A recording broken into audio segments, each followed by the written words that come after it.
Friday, January 26th episode of Morning Coffee and Chat. Hope everybody's doing well. It's well, it's been a rough few days. You guys know how I was Monday. Um, actually got to feeling better. Um, Wednesday evening into Thursday. Last night I co-hosted Paranormal Notebook with Danny, of course, from Unrestricted Paranormal, and we didn't get that over until um, midnight. So, needless to say, I got up at about 5:30 this morning, and I feel like stomped poopy caca again. So, but I think it's more just tired than anything. Sadly enough, I can't even go and lay down because the wife stripped the bed and threw everything in the bed in the washing machine. So if I lay back down today, it's going to be on a couch. Good morning, Tony. Good to see you. Hope you're doing well, bud. There's Sarah and Terry. Good morning, ladies. Hope you're doing well. Oh yeah, yep. I done something with it. I done something with it. I'm glad you like it though. It's much easier to care for. Other than keeping it trimmed and spiked, it's just so much easier this way. Just got to run a razor over it a couple times a week, and I'm good. Let me see here, Mr. Cody. Hope you're doing well, Sean. Good to see you. But my voice is almost back to normal, so you know, silver lining on whatever cloud rolls along.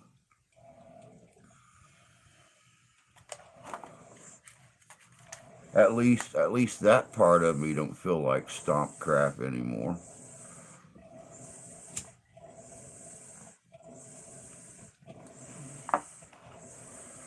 Oh, so I'm hoping everybody had a good week. Good morning, Deb. Good to see you.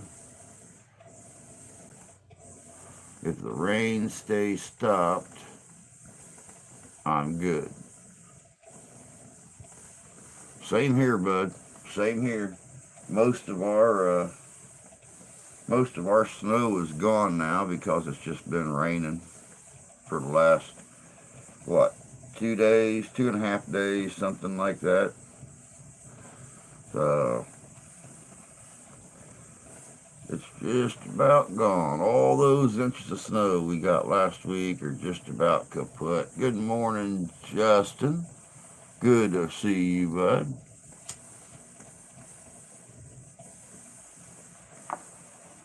Of course, the really fun thing was that day before yesterday, the wife tried to pull up the driveway, and I know you guys have heard me talk about the driveway before. It actually comes off the road and runs along the house for 100 foot, little over 100 foot before you get to the back of the house where she parks at.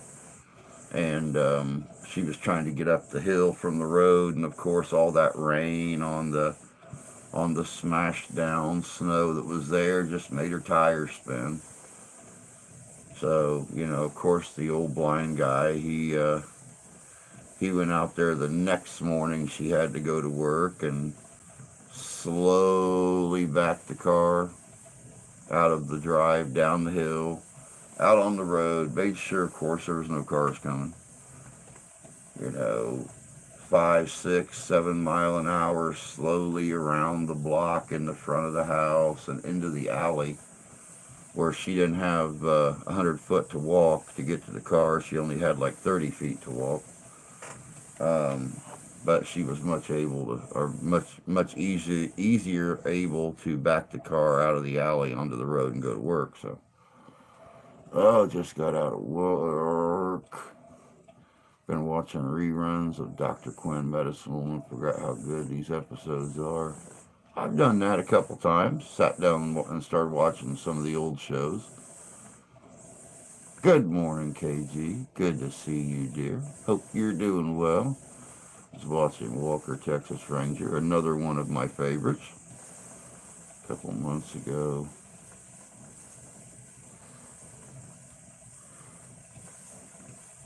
Took me 3 minutes to check the mail the other day, and the ice storm videos on my channel.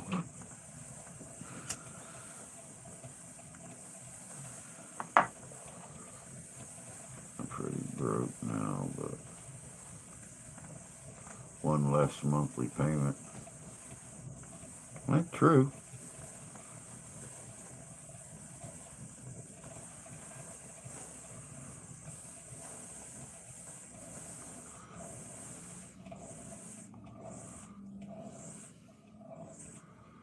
Oh, but yeah, it looks like the snow might be over for a while. I looked a couple days ago.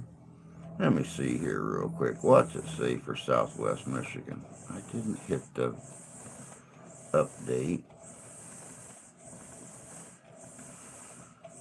Oh yeah, yeah, we're good for the next week.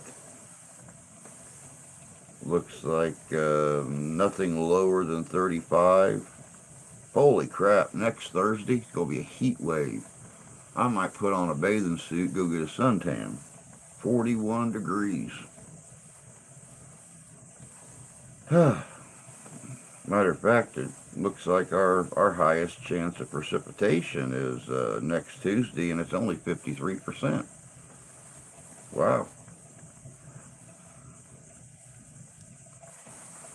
Of course, if I do that, the video will not be on the channel. We got a dusting over the weekend. We have mostly, we had all that snow last week, and then we had about 2 days of freezing rain um, that just froze solid all the snow and stuff. And then for the last, it stopped probably an hour ago raining.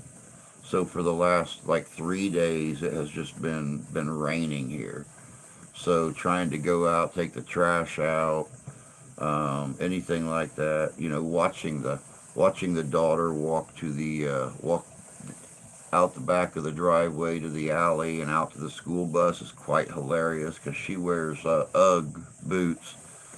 And if any of you girls, I'm sure you guys don't know, but if any of you girls wear Uggs, there's very little sole on those things, and they're usually kind of smooth. There's not like a deep tread on them.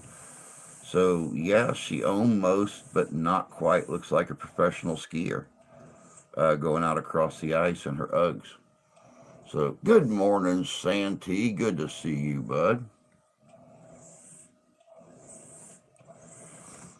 Rain last few days today, but a dusting is coming. 55 here yesterday. I ain't complaining. I don't blame you. I'd love to see 55 again. Paid my rent out of this check. 23. It'll last me a week. Be living on hopes and dreams for a bit. Believe you me, I know how that goes. I know how that goes. For the foreseeable future, I'll be lucky to even pull 15 hours a week. And just a little bit over minimum wage here in Michigan, that comes out to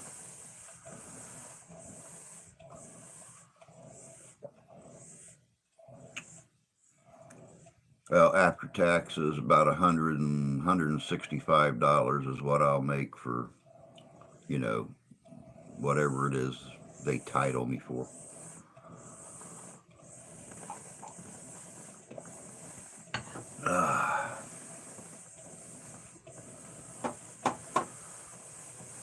Oh, everyone is having a good Friday. It is a good Friday. Like I was saying earlier, I was up till a little after midnight last night. I had to post Paranormal Notebook with Danny from Unrestricted Paranormal last night. We didn't actually chatted from about 9 till 10, and the guest finally was able to come in, and that interview went from about 10 till midnight.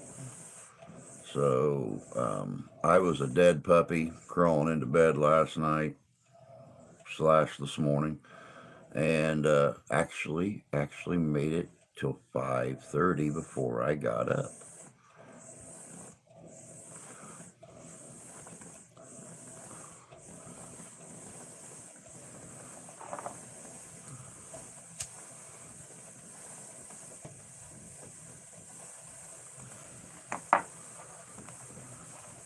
Someone want to come help put antennas up?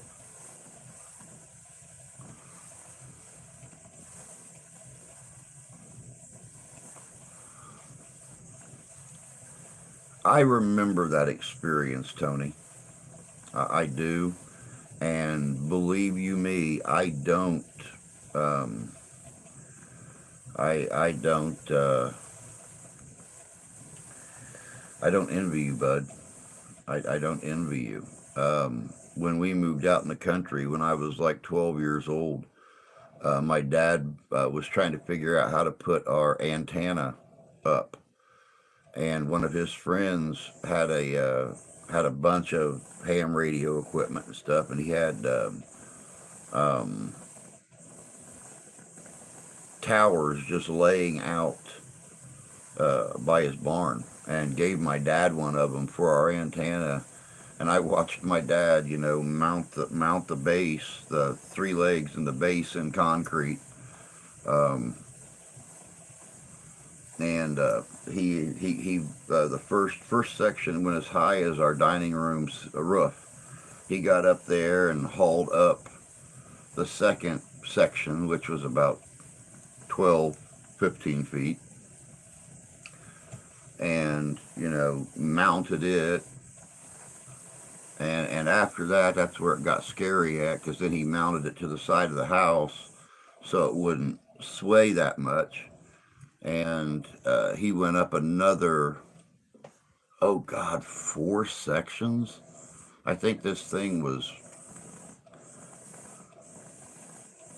probably 60, 65 feet in the air before he actually got the antenna up there and mounted it on the top of it. So, yeah, needless to say, that was a ball a ball shriveling experience for us, watching our dad that high in the air on this little teeny tiny 10-inch wide, 12-inch wide frickin' antenna. Shooting for next Thursday. It's supposed to be in the 50s.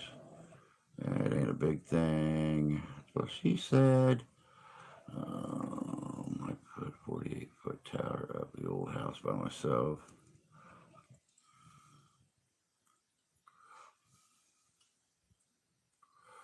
Yes, we had a 100-foot one back in the 70s. It was 120 foot. There's 20 foot's in the ground.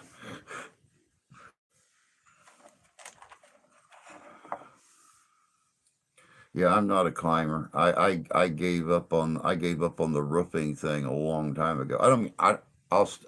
I will gladly still come and roof your single story house.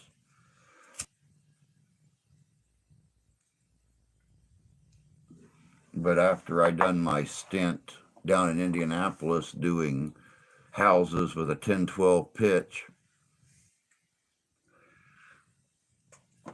I'm sure you guys have seen those old Victorian homes, the ones where the roof is like this. So you literally have to take a window out on each side of the house and throw ropes over the peak and bring them in the window and secure them to 4x4s nailed to the inside of the window frame, and then put on a climbing harness, because there's no way to walk on this. So,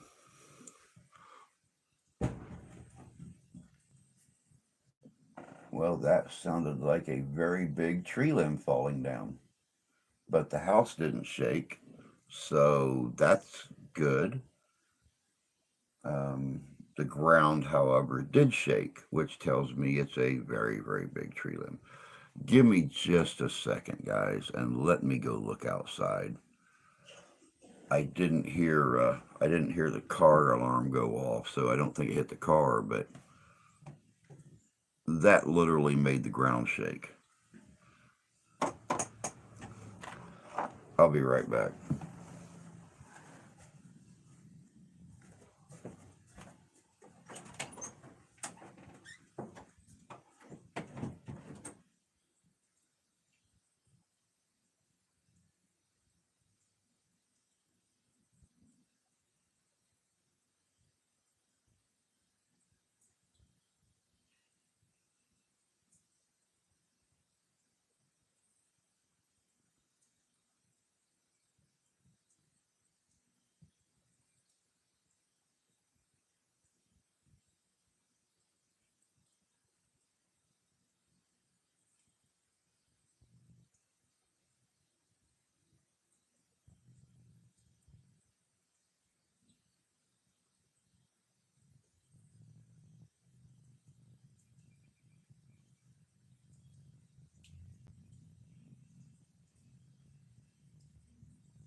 No, it must be over in their backyard because I don't see it out on our property anywhere. But it made the ground shake.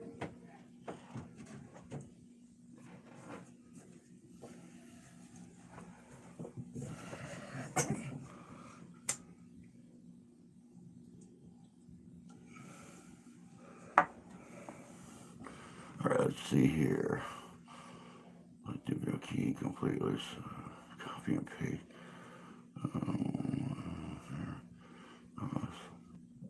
I put a tower up here. My dad had a rotary antenna. You could hear it turning on the roof. Made the house shake. It was funny, but we had many channels. We had a tower because grandfather used CB radio a lot and connected all over the world with it. We had a big base Cobra when I was growing up. All of our cars had CBs in it. Though my dad's truck, my Fairlane had a CB mounted under the dashboard. Um, I don't think I've ever had a truck that didn't have a CB. Well, yeah, not until about 10 years ago.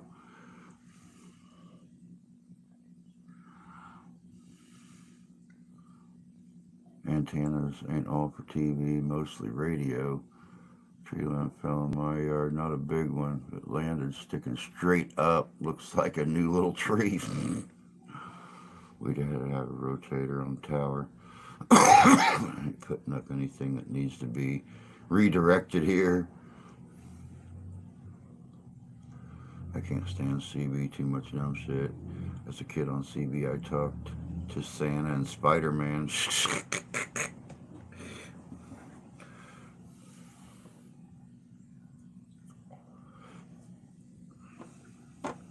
Well, I grew up with two uncles that drove truck. So one of them was regional, one of them was continental, coast to coast.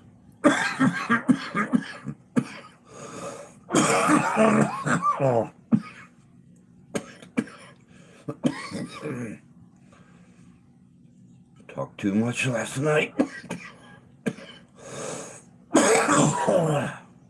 Throat feels like sandpaper again.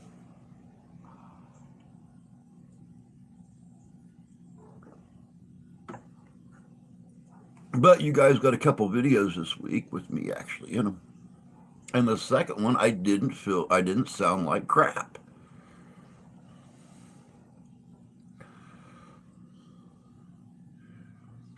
Like squelch noise, other HF bands. That's part of the gig.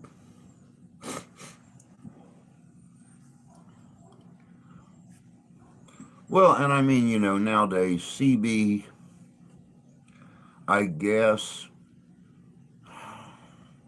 some of the places that you do go in a big truck, I guess CB does still have its place in the world. Um, I know I've been a few places where there is just no cell phone reception. So if you have an accident, it's good to have that backup communication system.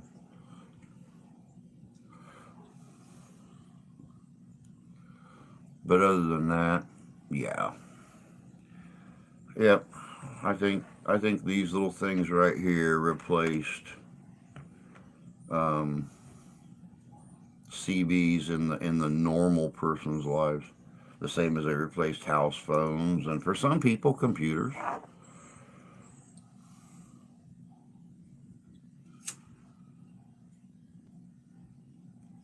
Unless of course you're like my parents and don't know anything about computers, don't want to know anything about computers, and have no clue what the hell this thing even does. My sister got a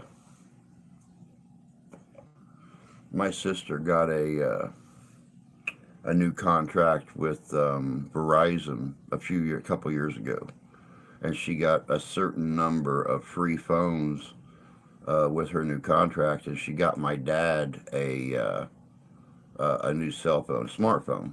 Of course, my mom, she still uses her flip phone she's had for, God, 10 years. It don't do email, it don't do pictures, it don't do anything. It's strictly call up, make and receive calls. Um, but my dad had his smartphone for about 3 months and sent it back to my sister. Um, he couldn't figure it out.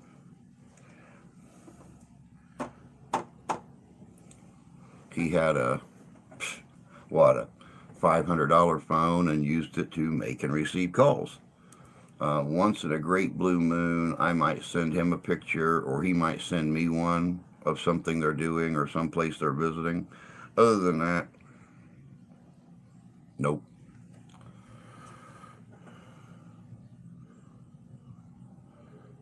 Truckers use CVs as cop alert. Yeah, yep. You are correct. But when the shit hits the fan, ham radios will still work. Yes, they will. Good morning, Ty. Good to see you, bud. Hope you're doing well this morning. Last week we were dodging ice pellets and snowfall, and this week we're dodging raindrops.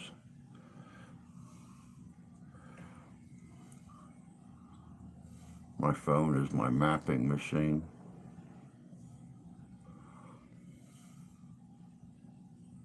Stepdad was a trucker as well as numerous uncles. Makes sense.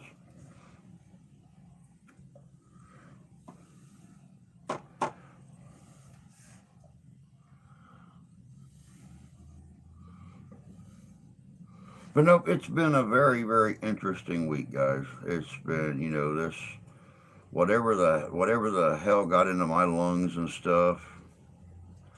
It it just straight up wanted to kick my butt. It didn't want to let go. It still don't want to let go. Like I said, I was doing real good come Wednesday night into yesterday. Um, Decided to co-host that show with that podcast with Danny last night from Unrestricted Paranormal. And by the time midnight rolled around, I felt like I did on Monday. So, oh well. I do have a CB base here. I haven't hooked it up. I always enjoyed it. I always enjoyed the CB. Um, us kids would we'd wait till 20, 25 after 5 every evening, and we'd go in, we'd kick on the bass, and we'd start talking to our dad. 15, 20 minutes before he ever got home.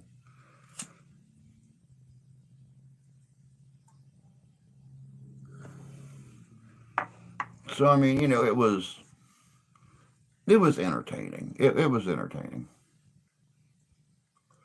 Best show of a week this week. Last week wasn't much better. Hopefully next week will be better.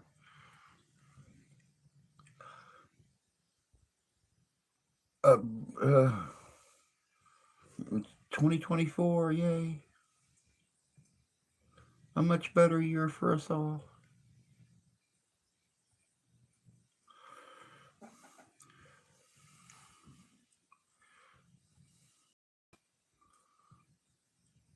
Good 10-4, good buddy. We've been good till today. Back stiff, sore, not sure why. Licensed ham radio operator, so look down upon all the underclasses.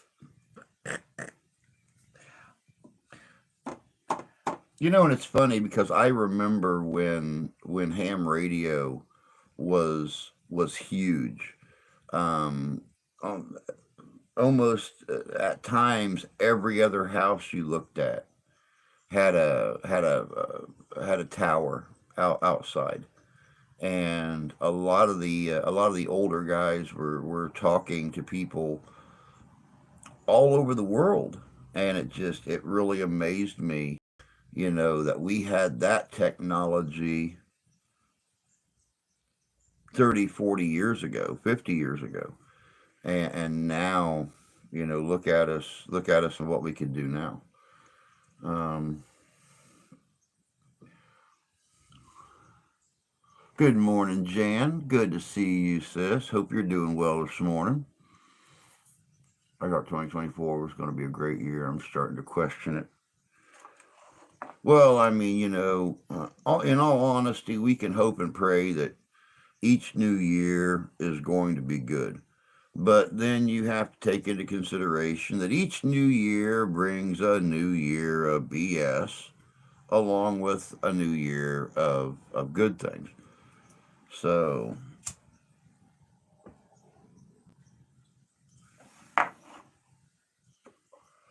you know, I get on here every day and I see this about the impending election, this about this war, this about this about this. Oh, look, there's a cop that took the time at a gas station to help a young man tie his tie properly to go to a job interview. Okay, so you had to cut through the four BS stories to get to the really good little heartwarming thing. So ham radio led to the internet and cellular phones. Yeah, it did. It did. Same the military uses. Although I gotta say, packet radio data transfer is looking slow. I'm only working 4 days a week now since business is so slow. I'm off today, and next week I'm off Wednesday. I couldn't remember if she finished or right too.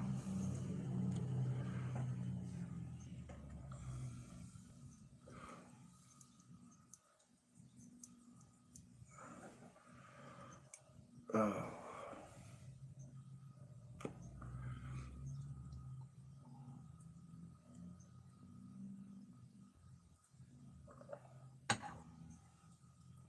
oh, God, that feels good.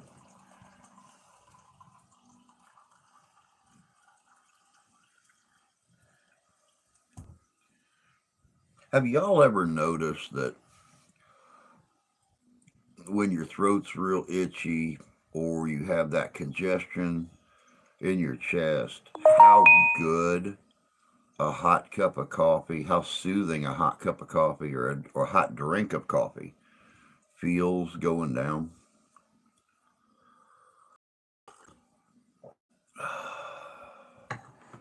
It's like for that split second, it makes that scratchiness go away.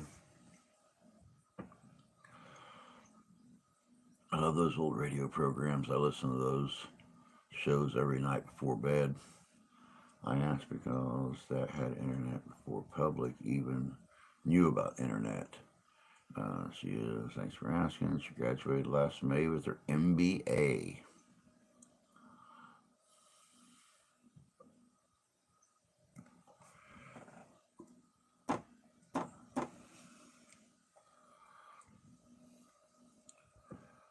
And we're all very proud of Ashley for that. Well, the amateur radio thing was not connected radio, but data transfer, what I was pointing at. Oh.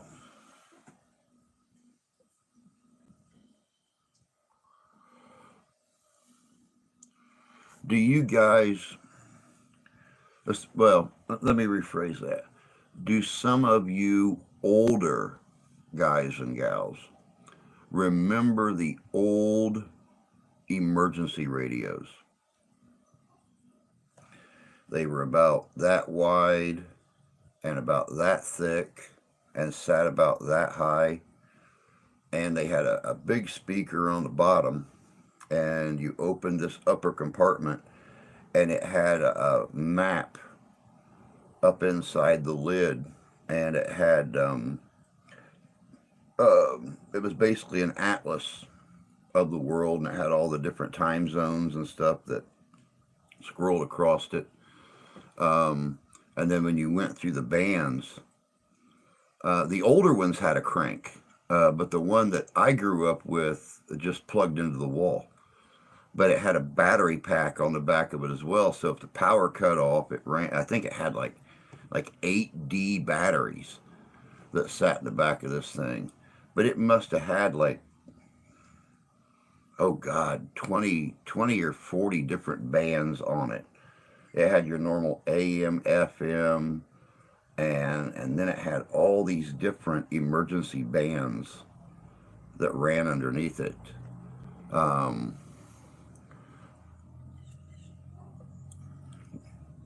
Us kids grew up with that thing. We used to listen to military bands, and we'd listen to police bands, and we'd listen to all kinds of stuff on it, just to kill the time at times. Especially, living out in the country when, you'd have a storm, or, you'd lose power for whatever reason, just to listen to what people were doing. So her using jobs, heading ready for National Leadership Society. Very cool.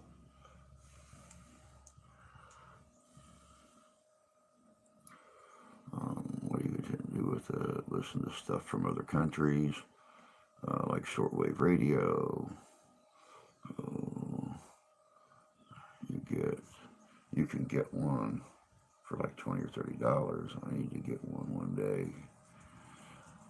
It's not big. Crank the size of a metal lunchbox. Nothing else with it. I got one. It had been a few years there. I used to have one. Listen to Germany, Italy. Never understood a word they said, but yeah, it was fun.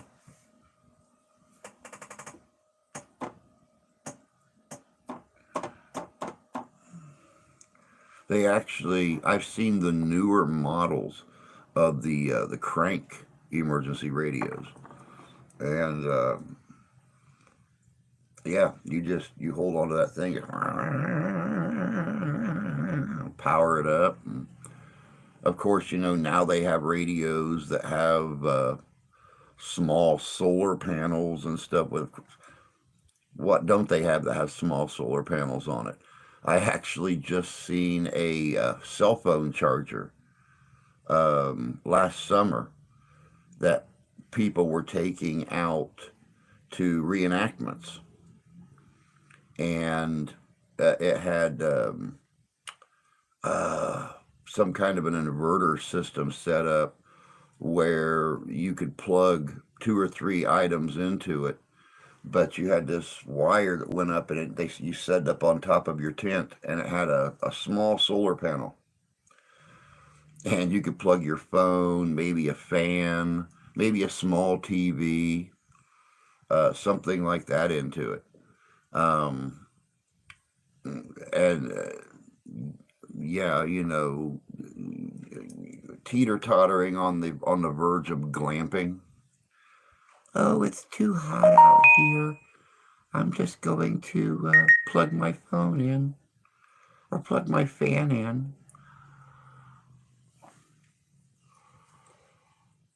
If you really want to hear stuff from across the planet that requires more money or a mountain to sit on.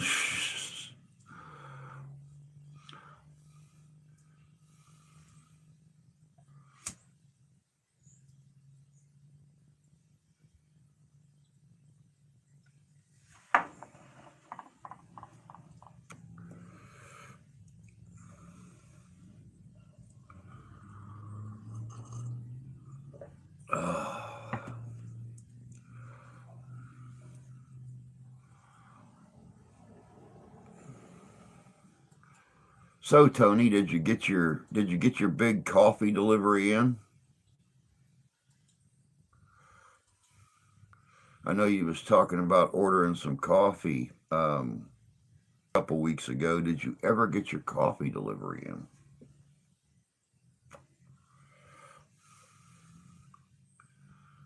I might just be finding a mountain before too.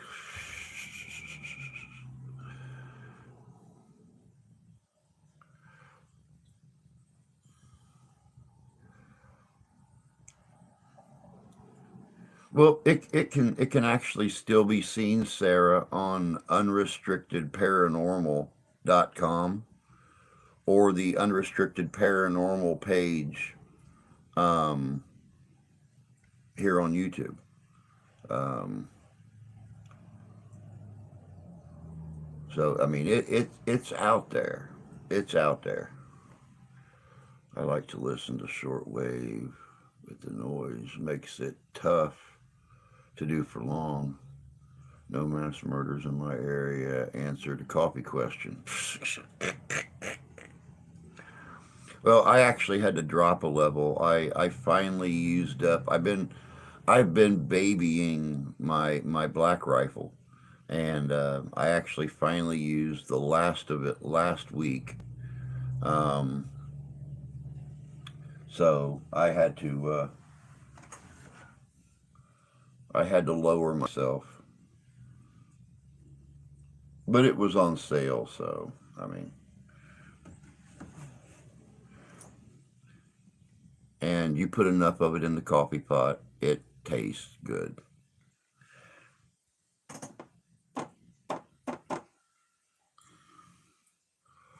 Let me see here if I can remember.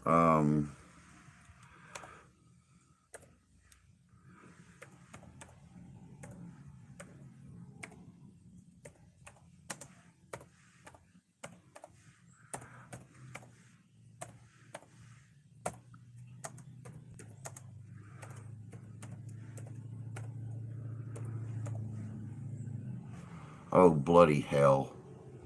I hate it when this doggone cursor shuts off.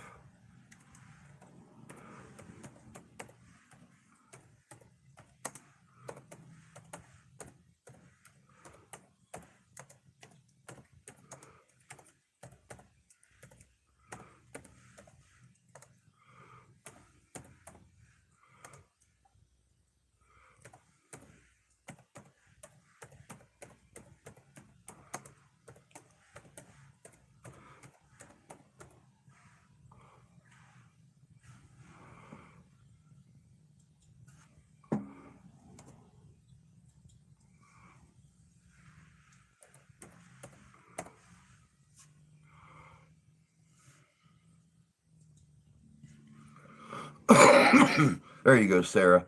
That's the two places it can be found. We're going to try to continue to do them on Thursday evenings. Um, I believe 9 o'clock. Um, of course, as he informs me when they're going to be, I'll try to post something on our community chat where you guys could actually see it's coming up. Maxwell House is one of my favorites. It reminds me of my grandparents. No, not Buddy here. Today we haven't killed anybody yet. There you go. Folgers Black Silk is an above average coffee. Business fix up again. I'll be working more out of my. No, you're fine, Jan. You're fine. You're fine. You know, it's good. You get that car paid off. That's one less thing you and Jay got to worry about when you finally talk him into retiring.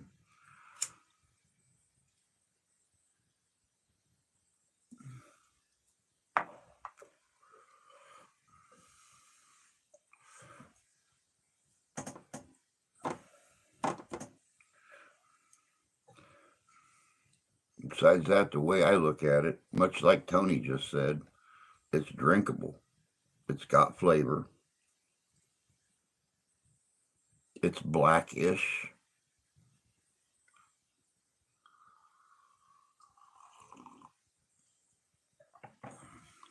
Ish.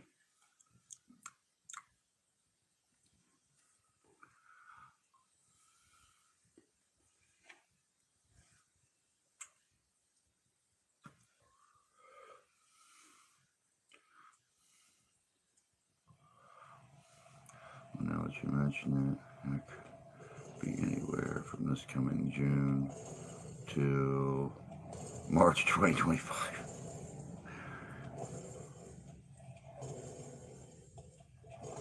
And see, that's how I feel, Sarah.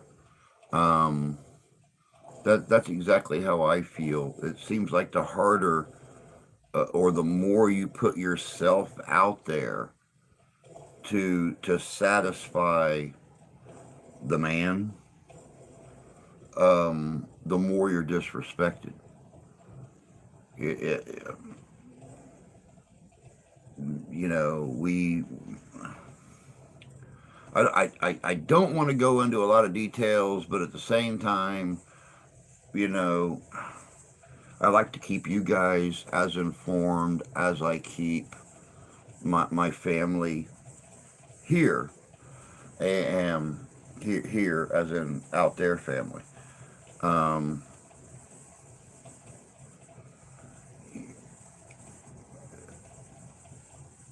They say they're bringing in a new owner. Then they say, oh no, wait, we didn't sell it. They're just managers.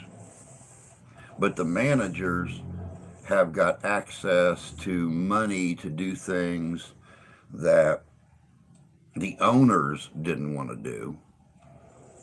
And they start making all of these new rules they expect everybody to follow. Then they bring in their own people to assist you, but then they start telling you, oh, if things get slow, you leave, you're on the payroll, he's on a different payroll, he don't come out of the same account you do, even though he makes $6 more an hour than we do.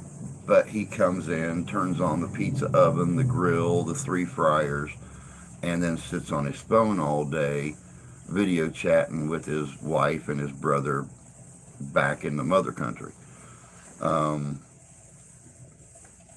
Takes off whenever he wants to, goes and gets dinner, goes home, takes a nap, comes back 5 or 6 hours later, the whole time on the clock.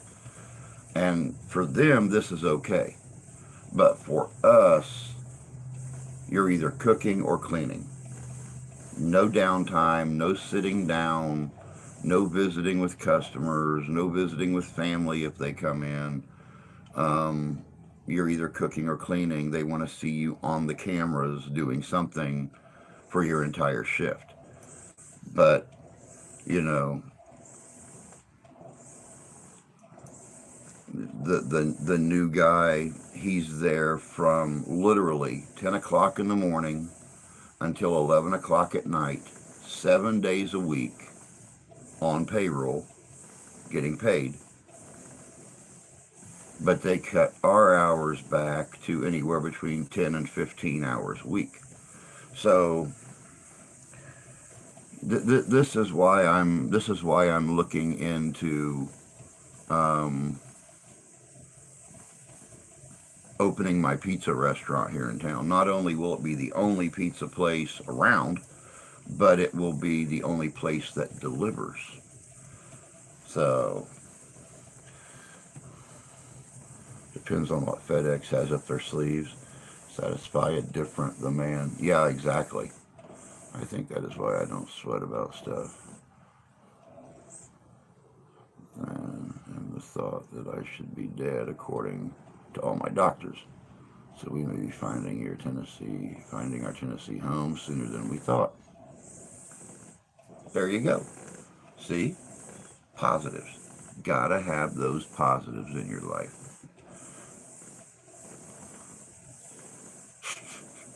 This barking dog is about to find out if indeed all dogs go to heaven.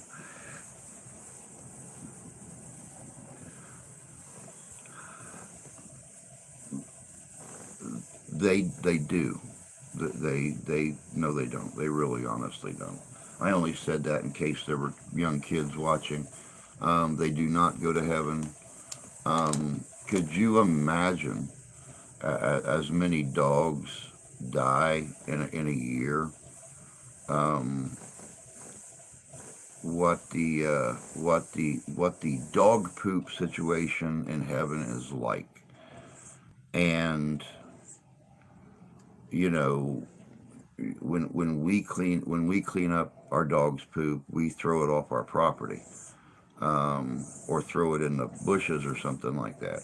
Where do you throw it in heaven? You throw it off heaven.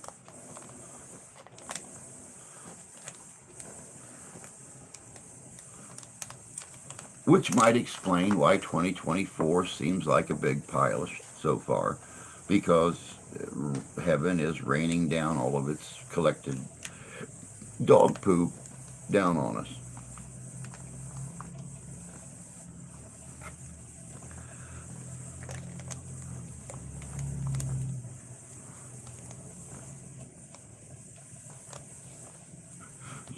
Jesus made water into wine and raises the dead. Do you really think dog shit will be a problem? Yeah, you got a good point. You got a real good point.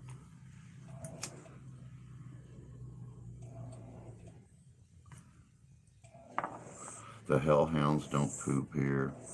They go to some head's yard, and they're all my critters are waiting for me in heaven. That's exactly right. And you're going to get up there and you're going to have just one great big farm. To be one cloud all to yourself with everybody's deceased pets that you have to take care of for eternity.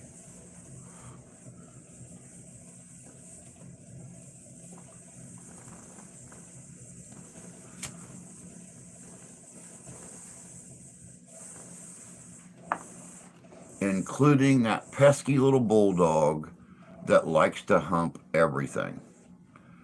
So every time that you go out to feed all of those lovely little animal spirits, you're going to have to walk around with that bulldog hanging off your leg.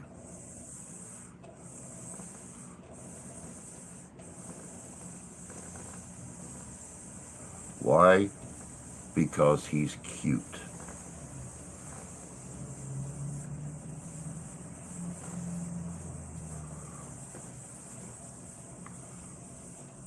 I never understand how someone can own a dog and listen to it bark all the time. I got my BB gun one time. One dog never barked again, and all I had to do was step out on my porch.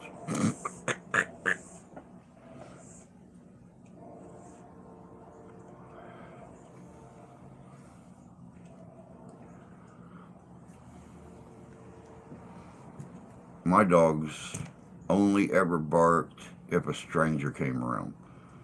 Now, when we lived in the country, they would bark if um, you know, anybody pulled on the property. But as soon as they got out of the car and the dog seen who it was, barking stopped. But, if we had, you know, strangers come on the property, Seventh day Adventists come knocking on our door, um, yeah, with strange animals they didn't like.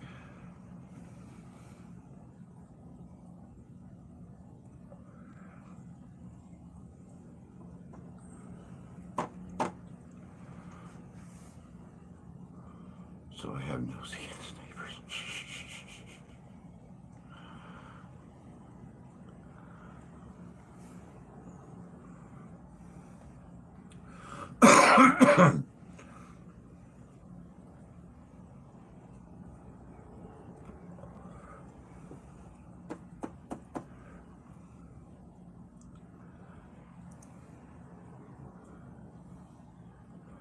Oh, so does anybody have any big plans for the weekend?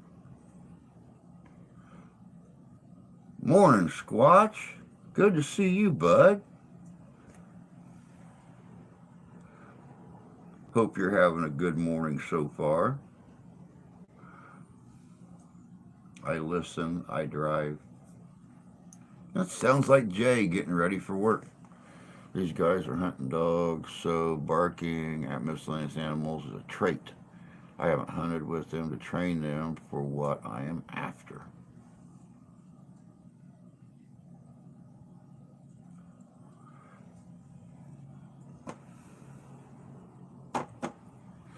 My little boy has a basketball game. It's his first one this Saturday. Oh, cool. Well, go Sarah's little boy's team.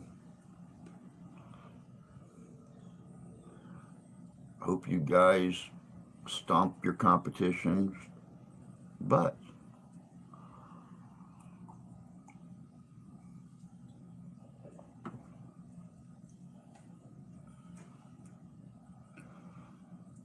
Just remember, it's only a foul if the ref sees it.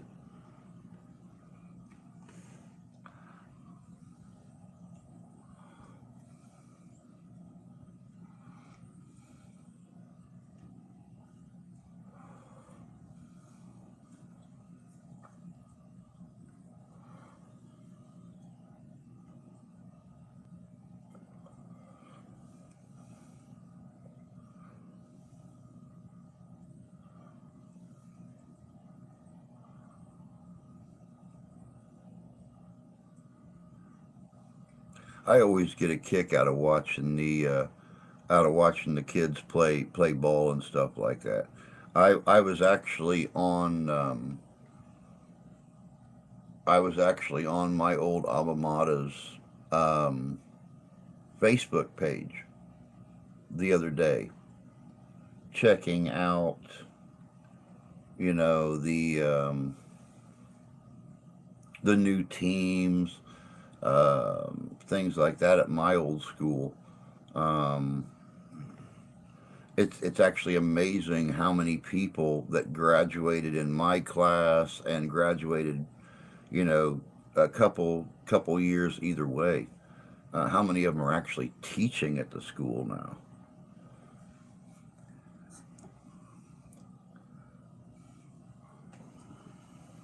How's Felix? Felix is doing great. Now, if we can only get Felix to, um,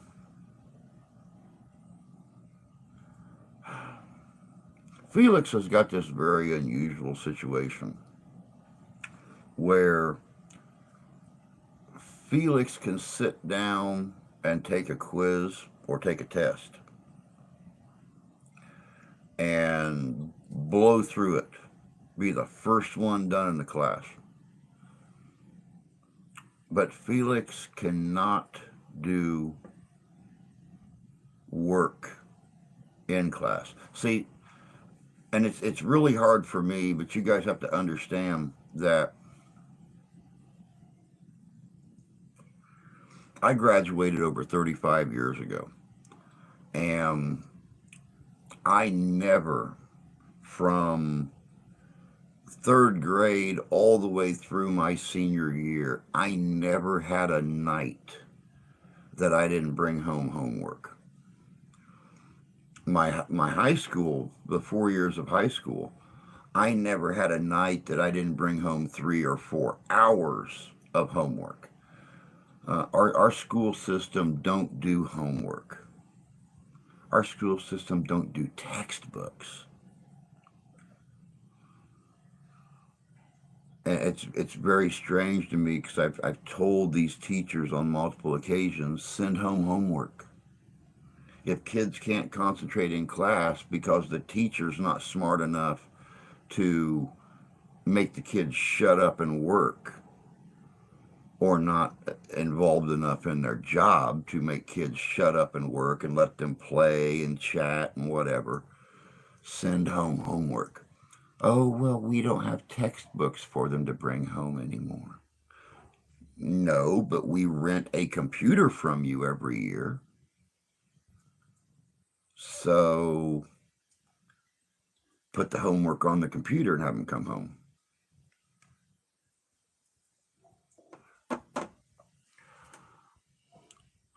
Oh, I can't imagine little guys staying up on those skates. Not little, she's 12 and can play better than most of the boys on her team. She plays co-ed hockey. She plays so well. They made her captain. Very cool. I always had homework. Kids now don't have it. One of my little boy's in first grade. He always has homework. Third grader never has homework. I all but never brought homework home. I had it in the school day study hall. Did it then. Governments love the uneducated. Very true. Never had homework in high school as I did it in class. There's schoolwork online now. I miss textbooks. So do I. So do I. And it's funny because, just 3 years ago, um, one of her teachers actually gave me a brand new copy of her history book.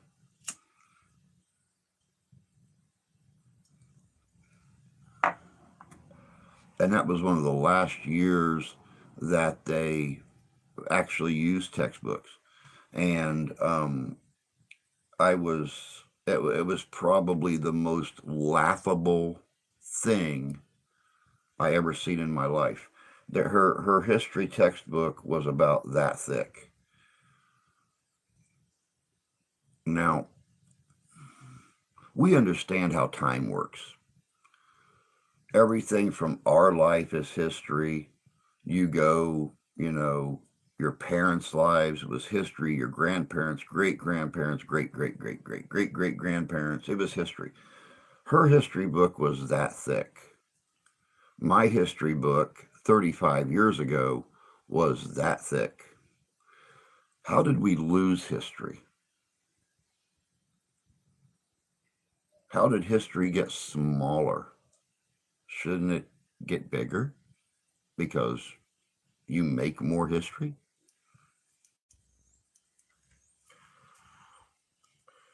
They're not teaching kids to write. Do you know they're not teaching kids to write in cursive? Oh, most definitely. You know they're not teaching kids how to read time on a normal chronometer. They're teaching them how to read a digital clock. But if it's a chronograph, they're not teaching them how to tell time on a chronograph. But yeah, cursive, not teaching them. And cursive, most definitely. I've been complaining about that since elementary school for her because, yeah, they're not teaching them how to write cursive. Therefore, they will not be able to sign contracts or paperwork, things like that ask for a signed name. It's insane. They don't know how to read or sign their name. They don't want us to think for ourselves. Unbelievable. Cursive is in a generation or so will be encrypted writing. Something wrong with contact Julie 19 earliest. My daughter thankfully went to a private school until last year. She was taught cursive about the time on the clock. My son's books. He listen to books these days. Yeah, yeah, really. I'm gonna make a run to the in-house real quick, guys. This coffee's kicking my butt. Been drinking coffee for 3.5 hours. So I'll be right back. Talk. Well, you know how to do it. I ain't telling you.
The kids, bring the kids on over there. I'll teach them important stuff. Learners don't know the division name, but she's in 12 and UP group. She thinks about joining an all-girls team that is based here by us. They live in West Virginia. Like how to shoot guns and fix stuff.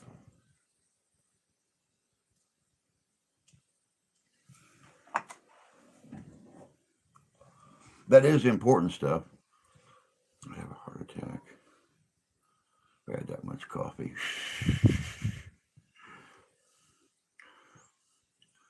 All day, every day coffee is in my cup. All day, every day coffee is in my cup. Uh, I have cut back. I only fill it once a day now.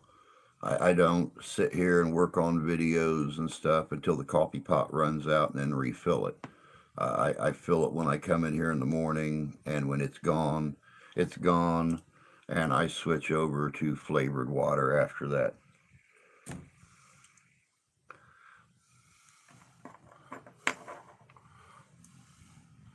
Well, we're now close. I'm in Virginia. I think back, we all found a way because we were given tools. But these poor kids today are screwed.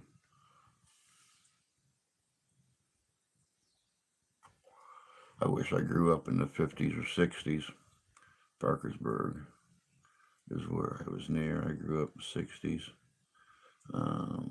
That is kind of the point of what I said, Sarah, about her kids.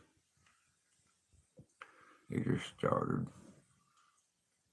a PWHL Pro Hockey for women here. I think has 6 teams. Not sure. Toronto's lost all their games so far. Wow.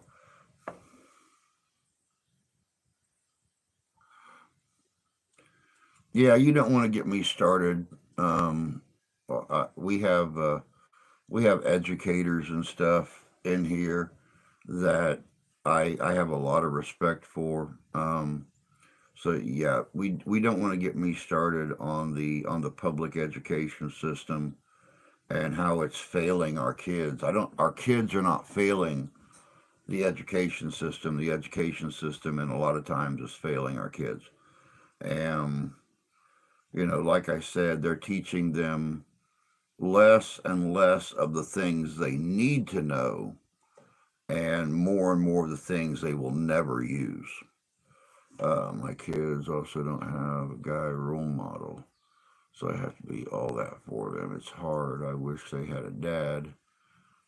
It would be good for them, but oh well.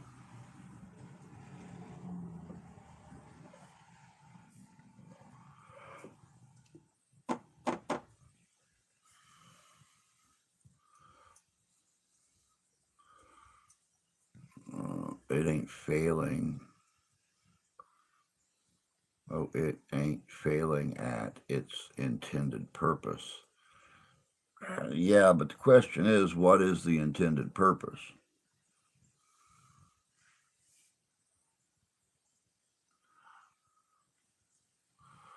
I had home economics class in middle school, learned to sew, bake. It was great. They took it away. Same here.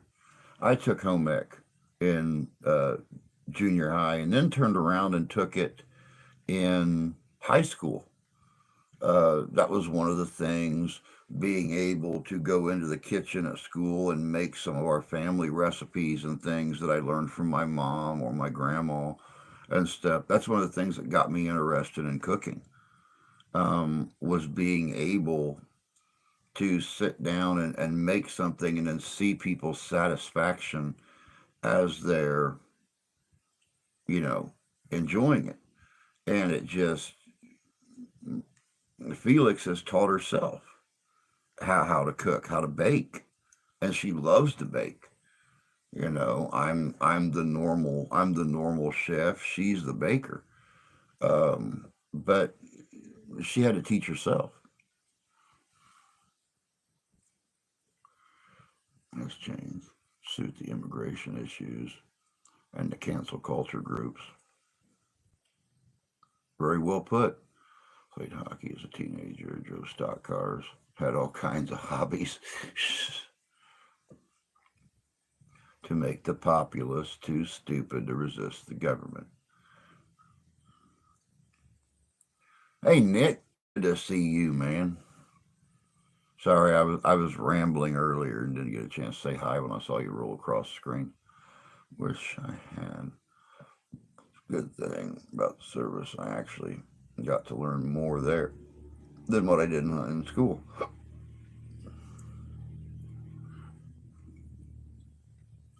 I was a true tomboy growing up and haven't changed much.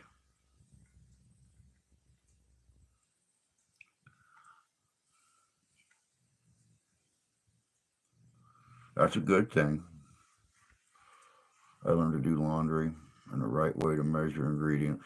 Parents don't teach their kids. They'll never learn because they're not getting what they need from public school. It's very true. It's very true. I remember, I know this is kind of far fetched, but if it wasn't for my mom, um, I wouldn't, I wouldn't even have remembered this. But before I could start how to tie her shoes in the fifth grade, she could not make a bow and tie a bow in her shoes. She did not know our address. She still honestly doesn't know phone numbers because she has a phone and they're programmed into it. So all she has to do is open the phone up and there it is. So she doesn't know how to sew. She doesn't know how to do laundry. She doesn't know anything. The service tries to teach you how to survive worst possible scenarios.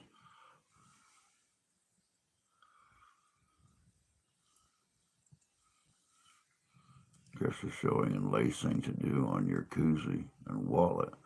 My mom's mother taught me how to cook a 10-course meal by age 9.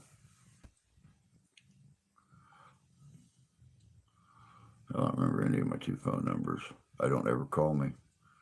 You guys won't believe this. My college students do not know the capitalized first letter after a period, or that I need to be.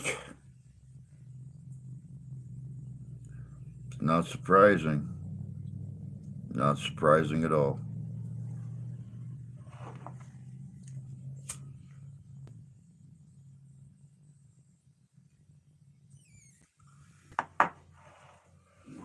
You know, it's real funny. We had those parent teacher conferences like every parent does. And, Sarah brought up the writing cursive thing earlier. I sat there in front of the principal, the assistant principal, and four of Felix's teachers one time. And I looked at her English teacher and I said, "How did you buy your house?" And she said, "Well, we came up with the money for it." I said, "But when it came time to finish your paperwork and everything, did you have to sign your name?" "Well, yeah." "Could you print your name?" "No, it asked for your signature." "Okay." "And when you bought your car and you went into the dealership to buy your car, did you have to sign paperwork?" She said, "Yeah." I said, "Could you print your name?" She said, "No, it asked for a signature." Not teaching our kids how to write. We're teaching them how to print. And the printing is very illegible. It's very bad. But why aren't we teaching kids to write? And they had the audacity to look at me done on computer. There wouldn't be any more going to buy a car. There wouldn't be any more going to buy a house. You would just do it on your computer. And I looked at them and I said, "Yep." And in 1968, when I was born, they said by 2020, we'd all have flying cars. We would have robots that done our housework, and we would not have to do anything for ourselves. Haven't seen a flying car, y'all. And she kind of got a little angry with me about it.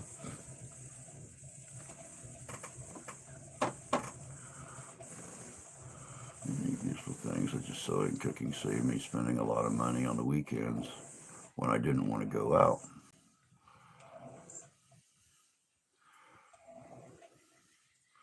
I homeschooled Ashley from 2nd through 8th grade, taught her everything she would need to know in life, which is more than the kids in the schools were learning. They're not very advanced as a typist. I just hunt and peck. Me too. Especially now. You'll see me. I actually have to have the overhead light on to see the letters on the keys here to be able to type anything. Roomba. My students were dotting their I's with balloons, circles, and hearts. Yep, because it's cute.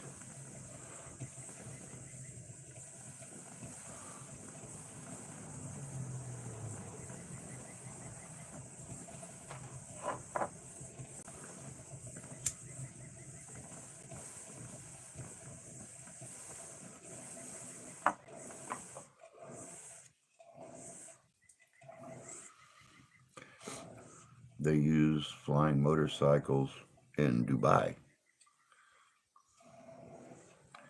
Wow, I have seen a lot of advancements in technology in 55 years, but I sit and I look. I look back in history, and in the 1920s, 1930s, they thought by the new millennium, farmers would no longer have to go out and plow their fields or go out and, harvest. That we would have these huge machines that went out and done everything while the farmers sat and just programmed them to do it. They thought all of us would be living in cities up above the clouds. Not happening. It's just the fact that people put too much faith in mechanized technology, mechanized evolution, and they don't think that, we are still going to have to manually do things 20 or 30 years from now.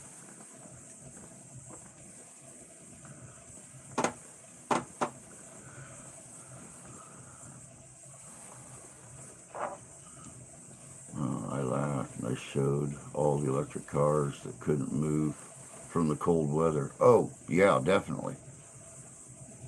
I have had enough car experience to know batteries hate cold. Oh, definitely so. Definitely so. I mean, look at the problems the wife had last week just going to work. And hers is not even an electric car. But just a minus 10 wind chill killed her battery.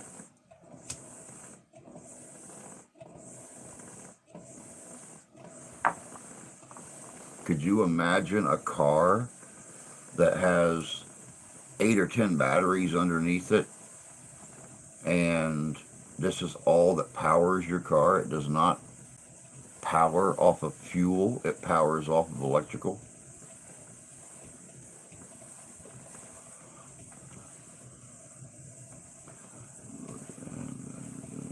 Looking at population densities that is happening. They told me the same thing. I went to elementary school in the 90s. Not faith, I think. It's because of convenience. Rather than she went to high school and then college without any problems.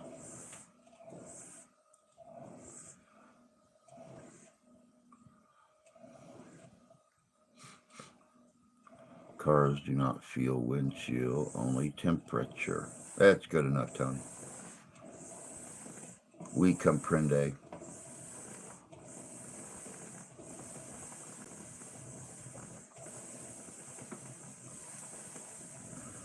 And no, you're correct. Cars do not feel wind chill. But if you're parked somewhere and that minus 10, minus 20, minus 30 wind chill is blowing into your car, it will zap your battery.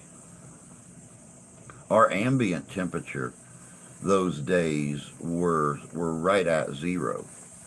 But once again, much like I've told the wife on multiple occasions, she has an Arizona built car that has an Arizona battery in it. It's got like 110 cold cranking amps. She has already, after this year, she has already started pricing batteries with 650, 700, 750 cold cranking amps. So it don't happen again next year. And the lowest temp of the battery will ever feel is 0. Always try to aim how high car's battery away from the wind.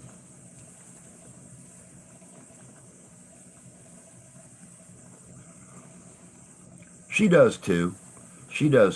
But, living up here this close to the lake, not knowing what the lake's going to do, a lot of times she'll pull in, get out of the car, come in the house, and, 3 hours later, you've got a 30-mile-an-hour wind that's kicked up, and no one thinks, oh, hey, maybe we should go out and turn the car around.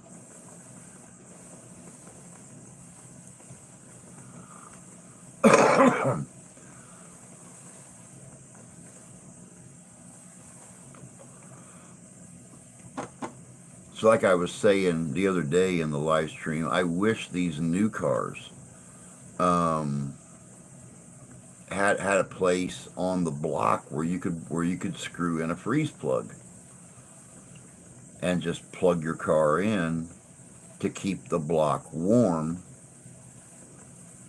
on really cold winter nights. And then that would really alleviate a lot of the issues with cars not wanting to start. If you can keep your engine warm, then yeah, the cold don't hurt it all that much.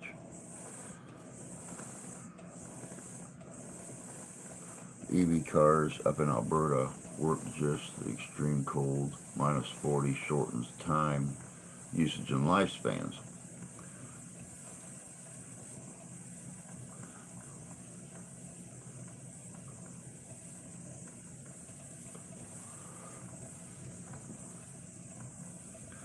I believe right now the only vehicles that have that option is a diesel. I believe you're right.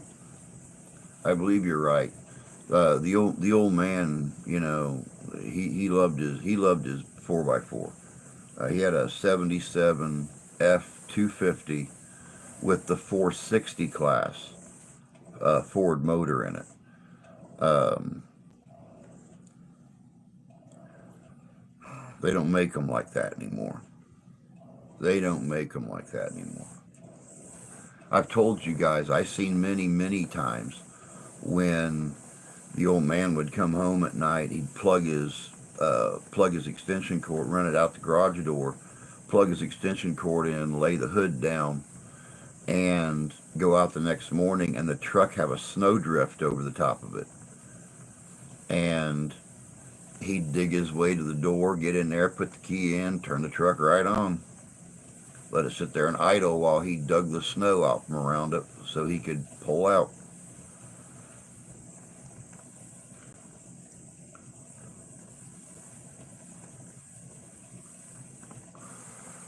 Batteries have a fairly narrow, perfect operating temp range. Yeah, everything's changed, you know, and it falls right into that technological evolution thing. You know, they try to make life easier for people.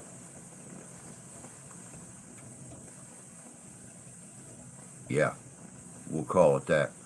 Um, but at the same time, they're taking away a lot of the advantages that we we grew up with.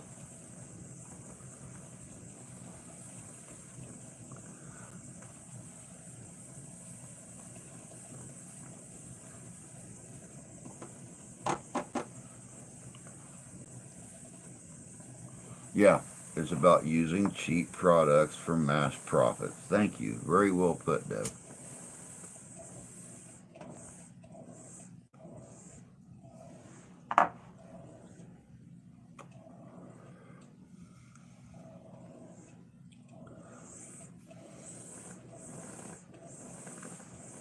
Very well put.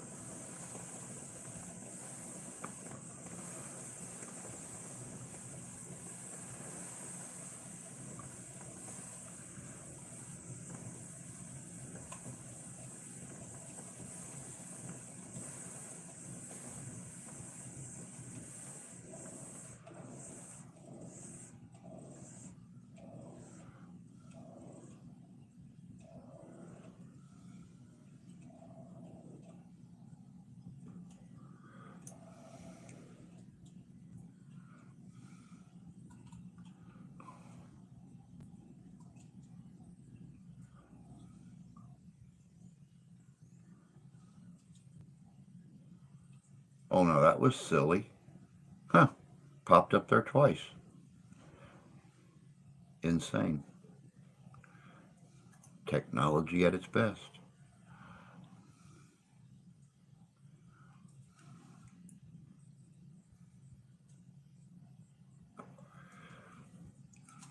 And you know, it's really funny. Um, I remember years and years ago when the Honda Hybrid came out. It held 10 gallons of gas and would travel 100 miles per gallon.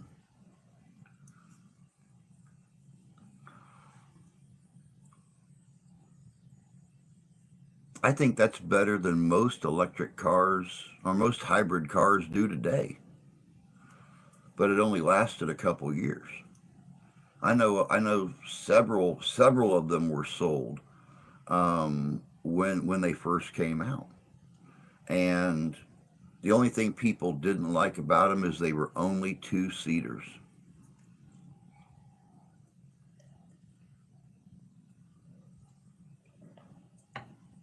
So it was actually mostly retired folk that hold on, I gotta see this here real quick. Where's my screen? Where's my screen? There's my screen. Okay.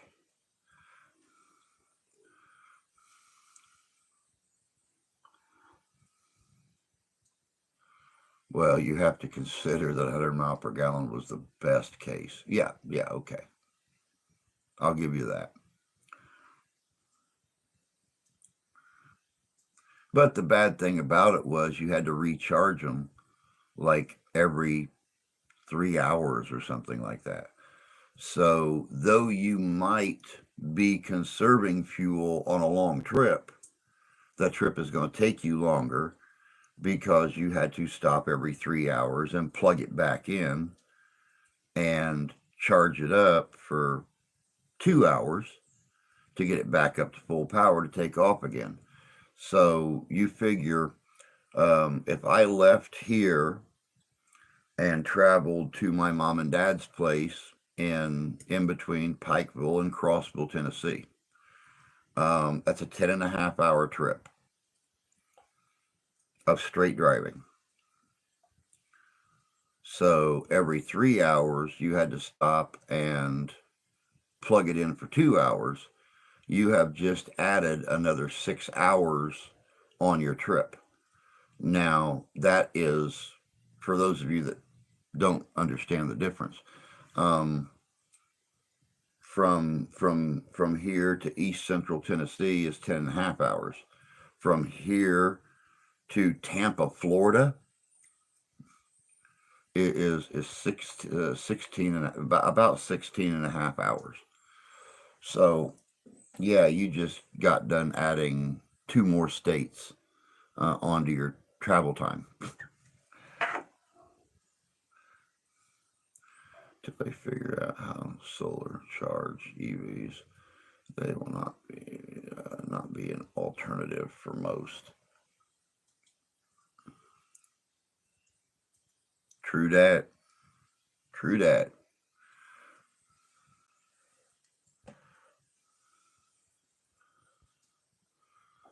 Oh, goodness gracious sakes. Well, got to go back to work tomorrow, guys, for a big whopping 4 hours. Then I'm off on Sunday, and don't know what next week looks like yet. Um, haven't got the schedule. Won't get it till Sunday evening. So absolutely no clue if next week's going to be anything like this week. But hey, the really cool thing about it is, at least I won't fall behind on videos. I think about forklifts and golf carts have been an EV for 75 years. True.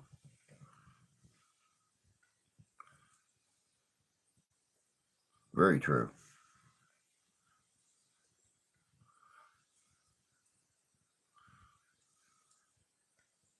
Well, for the most part, golf carts, yes. Um, the all the fork trucks that I've ever driven in my life had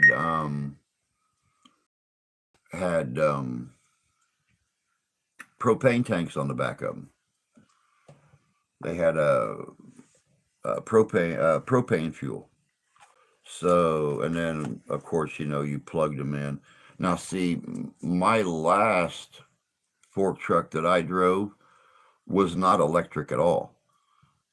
It would run until the propane ran out, and then you had to take the tank off, go get a new tank, put it on, and it'd run again. And you could run it multiple days. Um,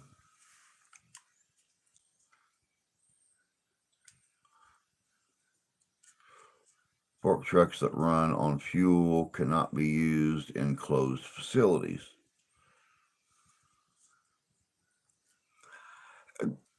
I've never worked in a totally closed facility. I always worked in warehouses or production plants. So we were always running in and out constantly.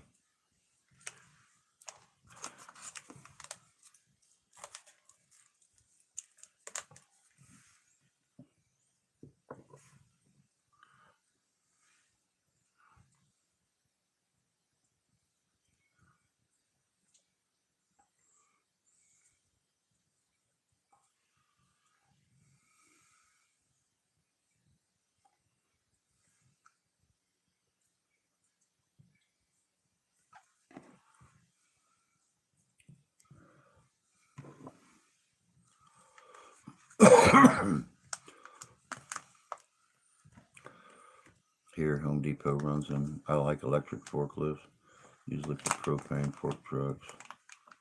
Just have to have ventilation for it. Oh, believe me, when we ran inside production facilities, you smelled it. Oh God, one of those things ran past you. You smelled it. That's for sure.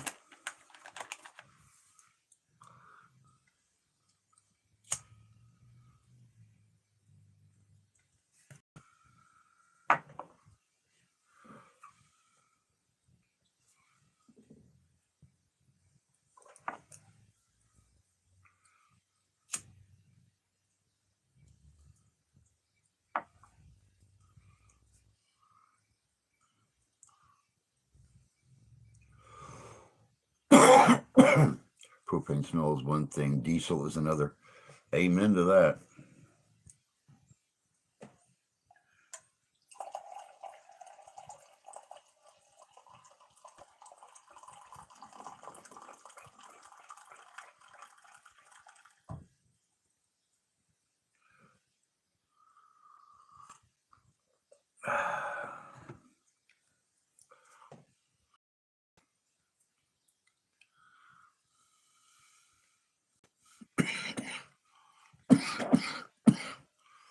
Diesel ones here more for construction use. Couldn't run my diesel in the shop with doors closed. Oh yeah, definitely not. My God. you would gas out you would gas out all of your coworkers in no time flat.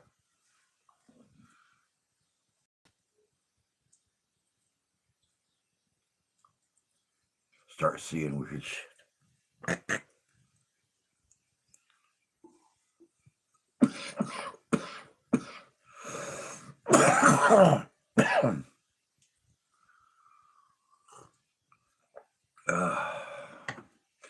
Starting to get warm again.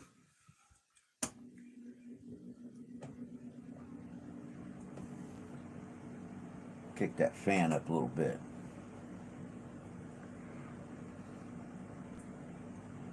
Stop running it on shrooms.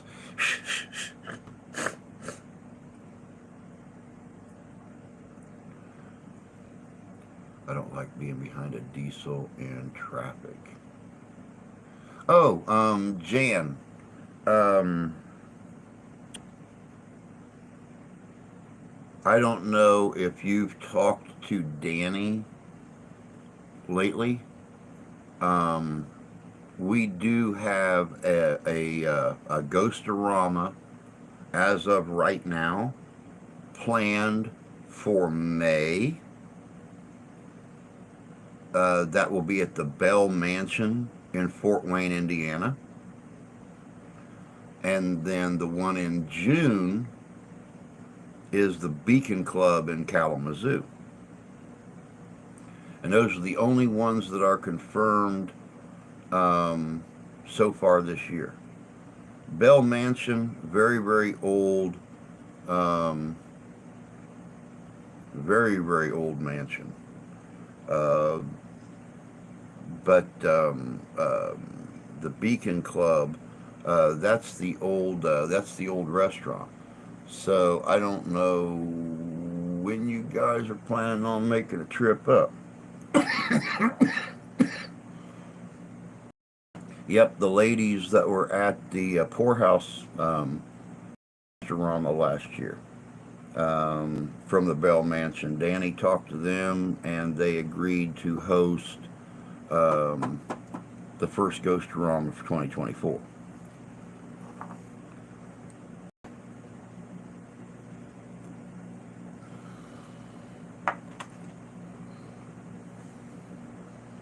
Thanks to Raymond Reach.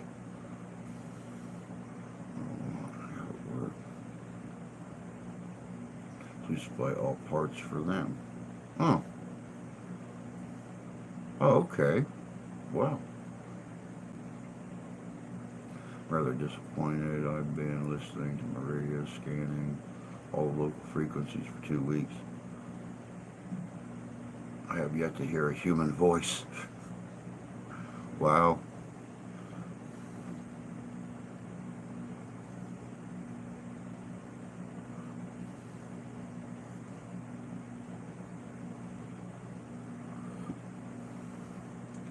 Our Heisters was one I restored.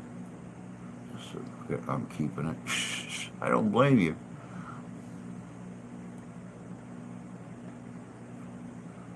We showed them the spirits we caught that were caught in the windows on the table cover they had.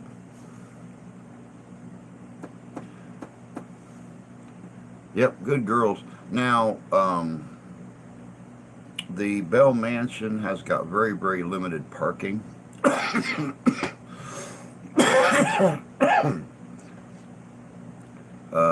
There is going to be some inside and outside distributors and stuff there. But the Beacon Club, they actually have, since it is an old club, and I must explain too, guys, the reason it's called the Beacon Club is because it used to be, it's located right next to the airport. And during the early years, due to the planes flying so low over the top of this club to land on the runways, the owner put a beacon on the top of the club to alert the airplanes flying over to land at the airport, and that's why the name was changed to the Beacon Club. But they actually have an inside restaurant, have an inside bar, everything. So both of them are going to be very good first-time shows. Of course, you know, we will do an after-hours ghost hunt at both locations, the Bell Mansion and the Beacon Club. So if you live in the Indiana and or Michigan or Ohio area and you would like to check out one of our Ghost-a-Ramas and do the after-hours ghost tour, feel free to get a hold of Danny at ghostorama.com, and he'll be able to give you all the details. Or just look him up on Facebook Messenger, Danny Holroyd, Holroyd.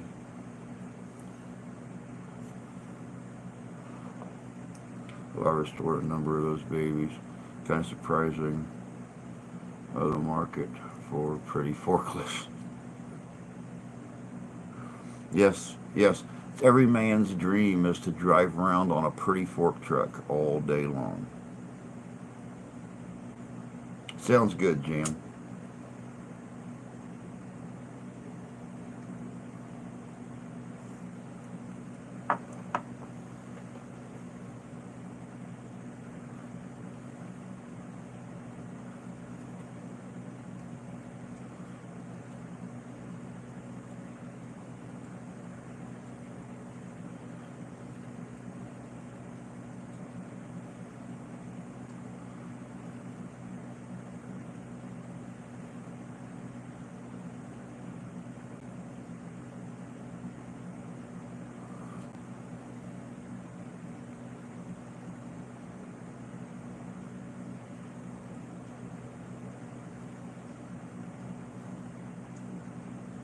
I couldn't argue that statement given past experience.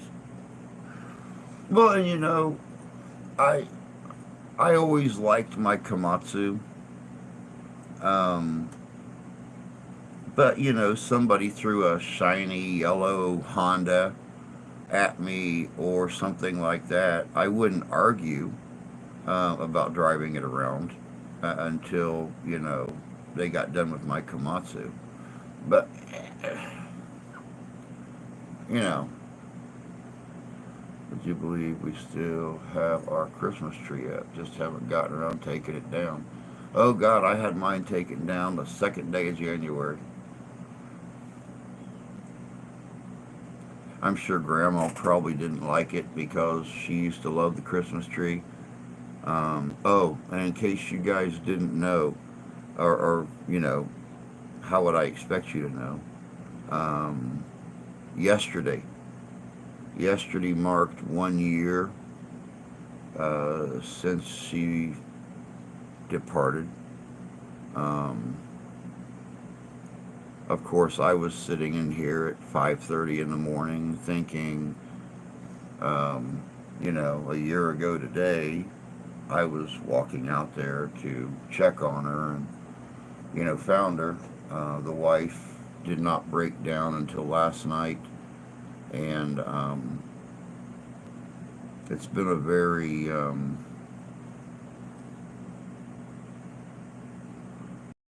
strange year.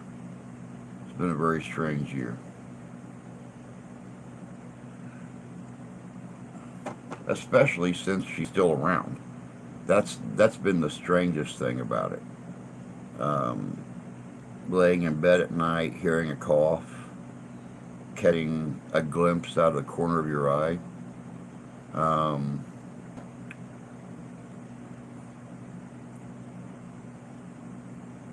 even smelling her 120s she used to smoke. It's been a very strange year. Our main lift, case tractor style, was always kept and as new looking as it could. Make make it condition. My boss was adamant on that. Oh yeah, I don't blame him. You spend that kind of money on a piece of equipment, you want to keep it in as good a shape as you can for as long as you can.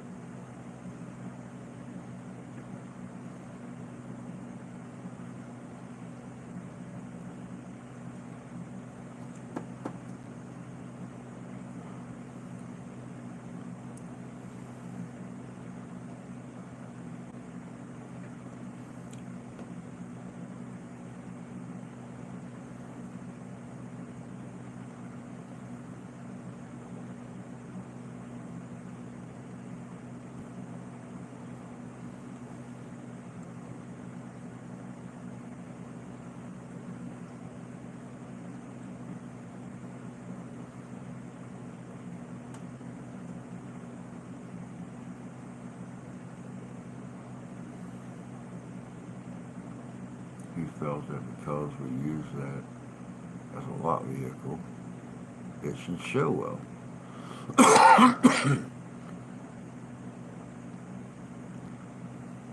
Makes sense, Tony. Morning, Scout Dog.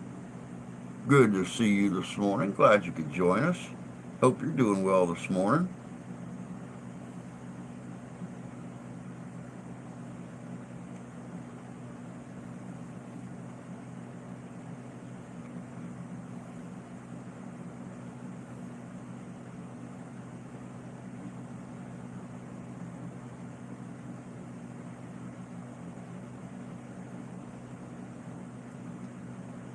When are you going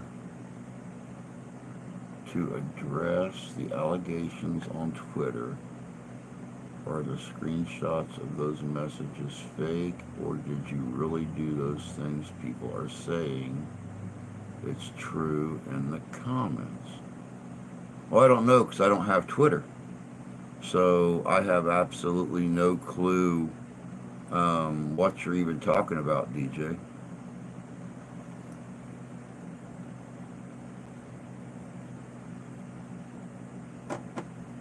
I've not, I've never even been on Twitter, so I have no clue what you're even talking about.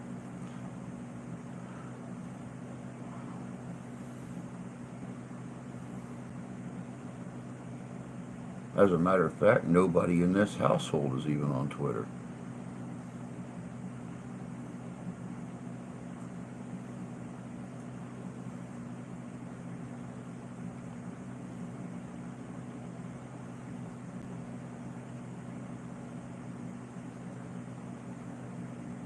It's a copy pasta. Hmm.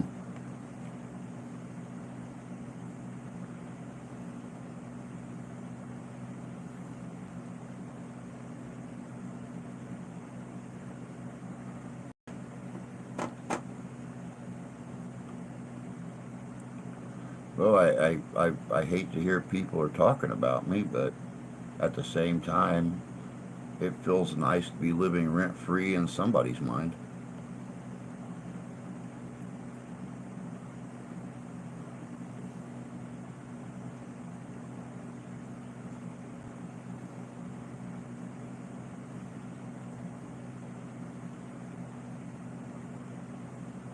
1.8K. That seems to be an arbitrary number.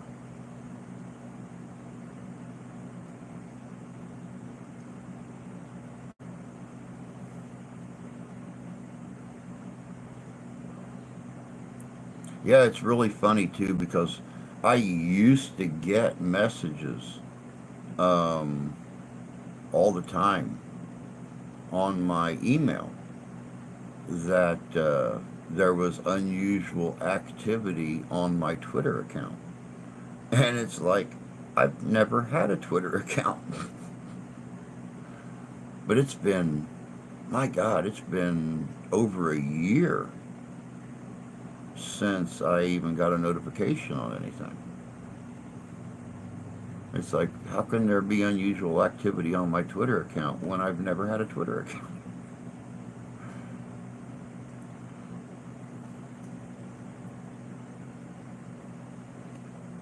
Those are called phishing scams. Ah,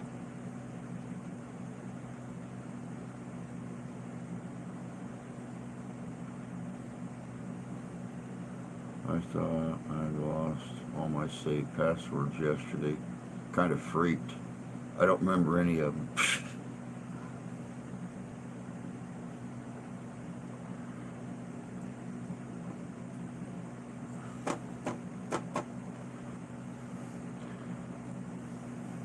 I got all mine written down so I don't forget them. They are right here in my book that sits right there.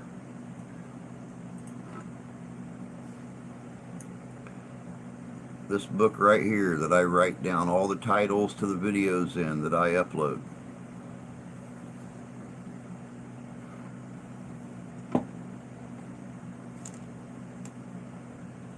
And nobody's ever in here but my wife. So,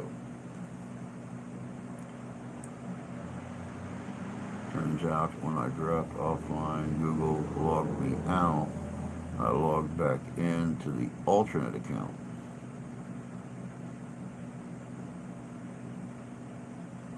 Oh, I've had to change my password for Facebook before. Well, I shouldn't say I've had to. I do it randomly, just to be safe, just to keep people guessing. Because once again, I've got notifications that somebody tried to access my Facebook account, but I've got like a triple security thing on my Facebook and stuff like that, my Google. So, yeah, you have to. Um, you have to log in, and then they send a code to my phone, and I have to verify the code back to them. so, so you're saying that those naked pics weren't you? Internet problems are annoying. problems are annoying anymore.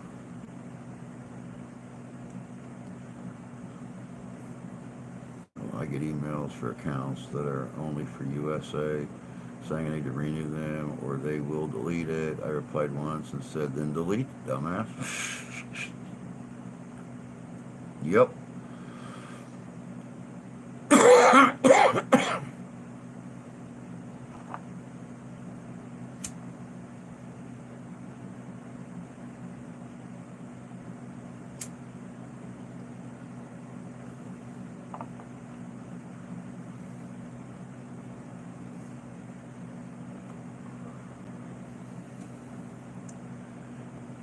Go figure. Go figure. You don't even live in the USA, and they're saying that you need to renew this or they're going to delete it. Well, I don't live there, so.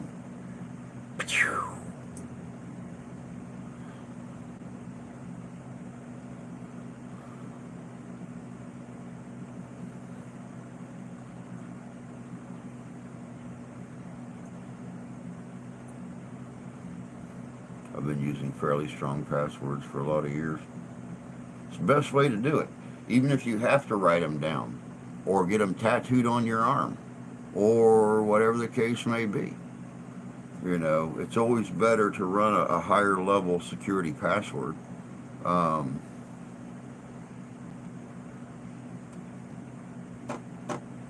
because they're hard to figure out. I used to do some stuff, had to be kept secure. Well, you know, those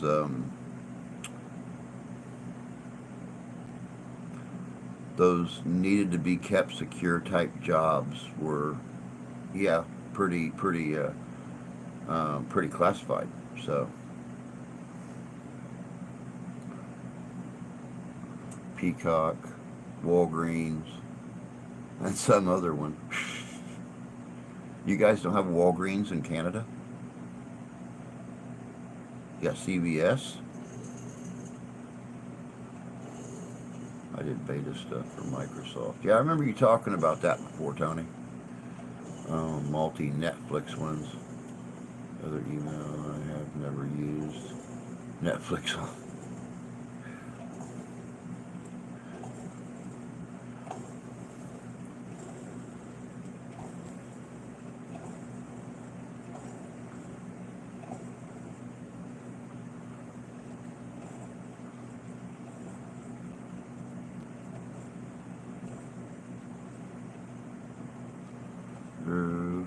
Can you call me whenever you get a chance, please? Just whenever you can.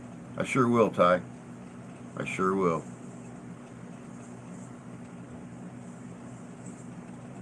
Couldn't let that shit get out into the wild. Yeah, I don't blame you. I wouldn't either. Don't have Walgreens or Peacock. I had no clue you guys didn't have those in Canada. Wow. Morning, Bud Files. Good to see you this morning. Hope you're doing good. Happy Friday to you.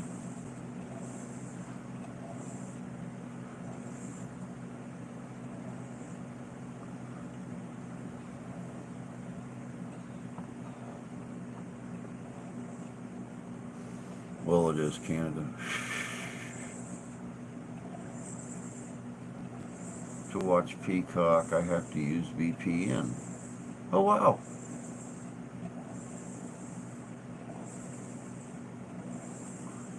And I thought all streaming services streamed worldwide. You know, Peacock has movies and stuff on it from Norway, Denmark, Germany, France. The same with Netflix. So it's just that's baffling. I've seen things on Peacock that were made in Canada.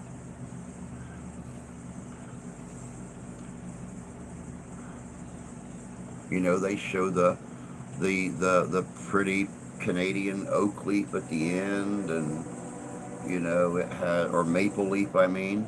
That pretty Canadian red maple leaf. It says Canada, and or you know, produced in Canada in white print and stuff. Wow. Did you know the enemy Germans feared the most during World War One? Canada. Really?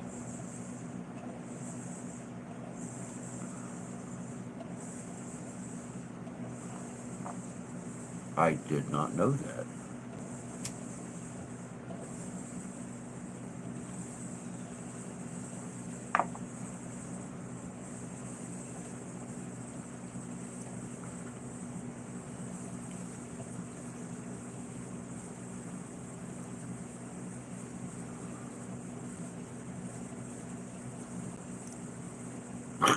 We told them we'd send Canadian geese their way. That's just what Germany needs. Kamikaze Canadian geese.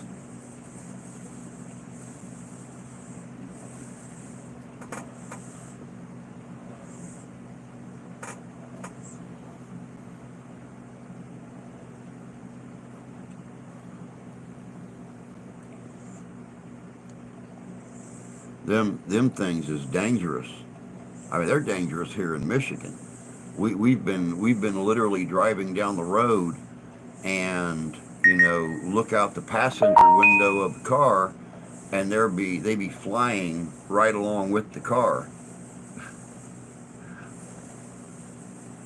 Not to mention crossing the flying across the road, or you'll have 40 of them just walk out in the road in a row and stop traffic for 20 minutes. Those long winters made Canada folks restless. Yeah, we'll call it that. Okay.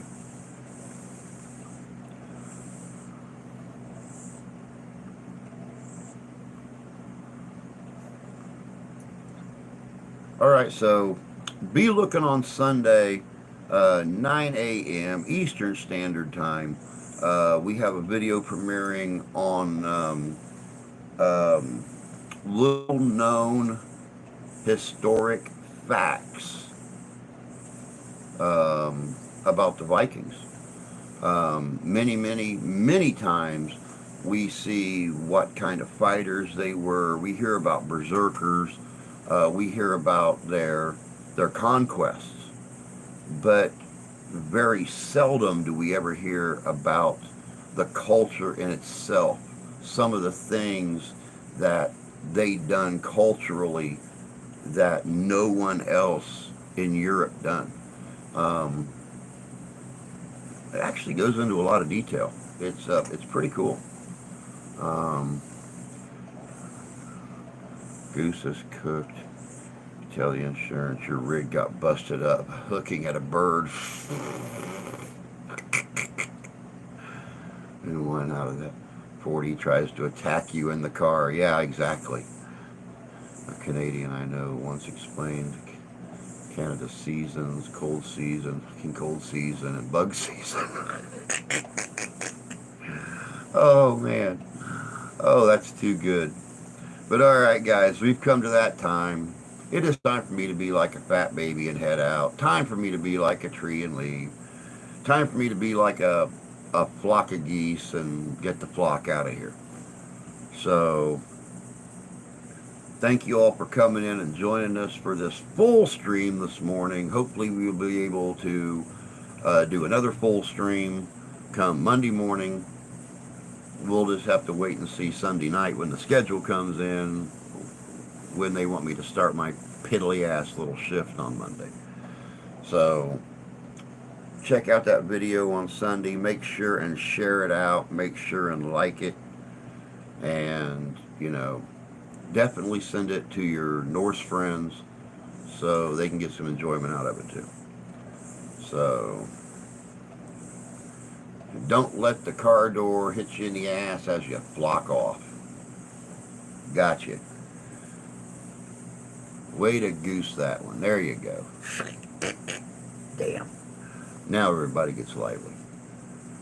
But all right, guys. that's it. I got things to do here. I got other videos to work on, and it's the wife's last day off work. They changed her days off. She's now off Thursdays and Fridays instead of Tuesdays and Wednesdays. So we're going to spend some time together watching some TV. But you guys all take care of yourselves. Take care of each other. God bless you. God love you. I do. And we'll catch y'all Monday morning. So you guys all take care. Have a good day. Much love. We'll see you later.